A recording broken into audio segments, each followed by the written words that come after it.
Thanks to its hand-painted Tiger livery, Embraer's new E190-E2 narrowbody made for one of the most eye-catching sights at the Singapore Airshow. The aircraft on display, still equipped with test instrumentation, recently finished its flight trials before making the trip to the show. An evolution of the E190-E1, the aircraft features a host of improvements, centering on performance, serviceability, and cabin comfort.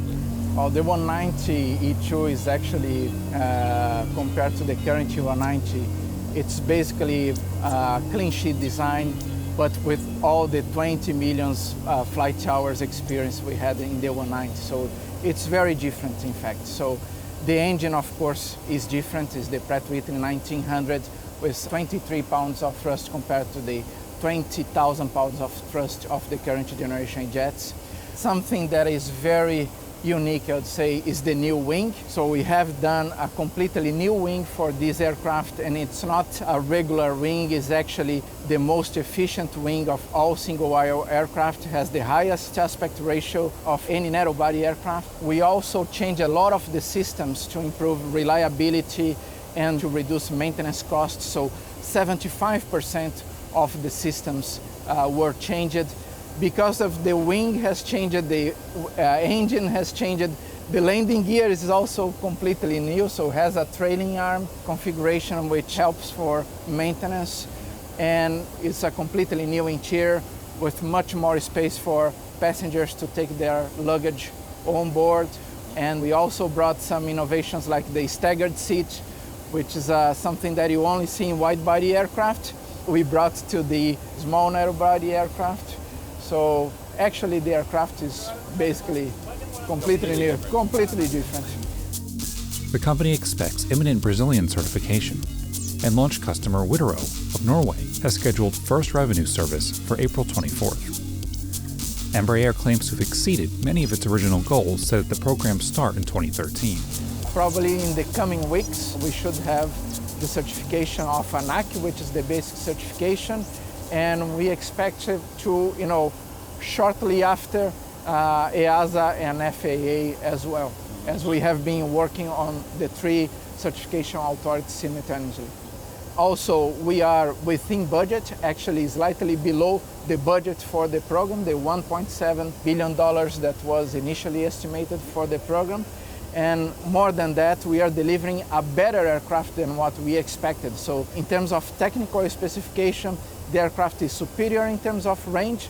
We are achieving 2,880 nautical miles compared to the initial target of 2,600 nautical miles. Short field performance is better, hot and high performance is better, external noise is better than we anticipated. We are achieving 20 APNB margin to stage 4, which is the quietest airplane of all these new single-aisle new generation aircraft. Because of the reduced fuel burn, 17.3% compared to the current E190, it also has lower emissions. So it's the most environmentally friendly aircraft in the single-aisle market. The maintenance intervals are longer than what we initially thought. So we launched the program for maintenance intervals of 850, 8,500 flight hours. We'll deliver the aircraft with 1,000 and 10,000 flight hours for the basic maintenance tasks. And transition training, which is something very important for our customers. We are also beating our target. We had the target of only 3 days transition training, but we are actually certifying the training to be only 2.5 days of transition for a pilot going from current generation to second generation. So in several fronts, we are beating the spec as well. The company sees an opening in the Asia-Pacific market for all the E2 variants, particularly the next airplane under development, the larger E195-E2. The entire E2 family is, as I mentioned before, is significantly more efficient than what we had in the first generation. And I would say that we have one particular aircraft that I believe will be very successful here in Asia, which is the E195-E2. It's a completely different animal compared to the current generation because it's bigger in terms of size, has additional seats, and the cost is actually lower. So compared to the traditional narrow bodies that are very popular here in the region, the 195 delivers 20 to 25% lower trip cost with similar seat cost.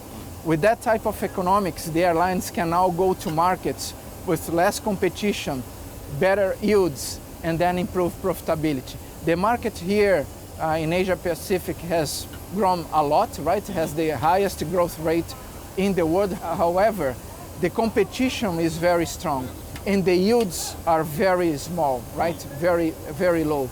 So we believe the 195 bring the economics to explore new market opportunities and therefore improve the profitability of the airlines.